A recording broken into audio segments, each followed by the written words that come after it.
Assalamualaikum warahmatullahi wabarakatuh. Bersama kita nih seniman sastrawan yang tak asing lagi Sumatera Barat, Bung Pinto Janir. Kawan narik kita. Lawanan gue, Bocoare lawan Kare. Jadi beliau sekarang berada di Lubasung, di tanah leluhurnya. Jadi di tanah Dunsanaknya sekarang sedang dibangun sebuah sekolah Islam, sekolah Al-Quran untuk para penghafal Quran. Nah, sekarang kita dengarkan Bapak Dapek Bung Pinto tentang sekolah penghafal Al-Quran ini. Silakan Pak Pinto. Yang pertama, Bung adalah sahabat baik saya bertahun-tahun. Kita sering perang pikiran, tapi tidak pernah perang hati. Betul. Saya koreksi, Bung. Tanah Eko adalah tanah mertua Ambo yang diwakafkan kepada sebuah yayasan. Sebenarnya di tanah Eko Ambo pernah berpikir bahwa suatu saat Ambo akan membuat gelanggang pikiran. Mungkin di sudut sebelah sini Pak lihat, itu mungkin saja ada pentas atau panggung sederhana tempat anak muda berteater. Sana mungkin ada rumah yang saya bangun kecil saja. Di sini ada tempat orang berpikir atau semacam sanggar. Tapi ternyata Bapak mertua saya dukung Bapak mertua saya untuk menyerahkan ini kepada Yayasan Al-Quran. Saya sangat yakin kita harus bedakan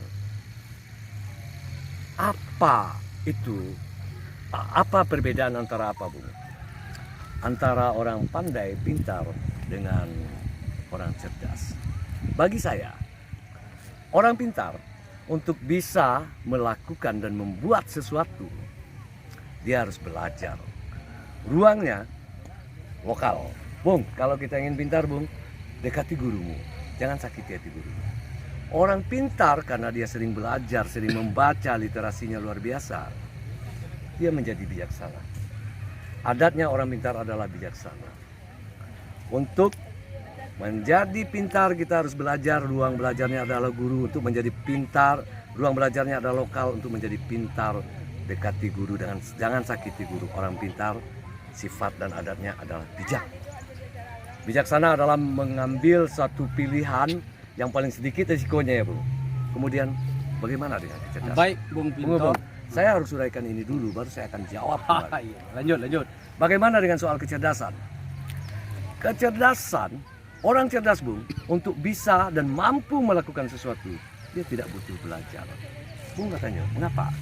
Karena kecerdasan lahirnya, kecerdasan sifatnya adalah ilahiyah. Ilahiyah, Bung. Ruangnya bukan lokal. Ruangnya alam terkambang menjadi guru. Sifat orang cerdas adalah arif. Ketika orang bijak dia mengerti, orang cerdas adalah arif, ia memahami. Kemudian, Bung, untuk menjadi pintar dekati gurumu, untuk menjadi cerdas dekati Tuhanmu. Lalu ada apa? Apa hubungan antara pendekatan Islami dengan pendekatan lokal? Ya, Bung, saya sangat yakin adab itu tinggi. Sebelum mempelajari ilmu, pelajari pendidikan adab. Orang beradab gampang memahami. Dengan dia memiliki adab, bukan hanya soal moral, bukan hanya soal nilai. Tidak, nanti kita bisa hubung apa betul yang adab. Yang adab itu apa? Dan saya yakin negeri ini, seorang yang dekat dengan nilai-nilai ilahiyah, seorang yang dekat dengan Al-Quran, dia pasti cerdas dan dia pasti hebat. Dan kemudian Anda akan tahu, Bung, seorang penghafal Al-Quran, dia mampu membawa orang tuanya ke surga. Penghafal Al-Quran adalah benteng di atas ini bumi, yang jauh dari segala bencana dan mara bahaya.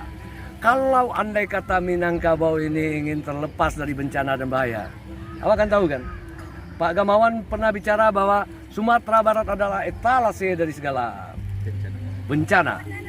Etalase itu kita ubah tidak etalase bencana, tapi adalah etalase kecerdasan.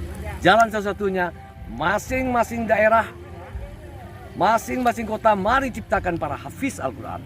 Alhamdulillah, tanah ini diwakafkan untuk para hafiz Al-Quran.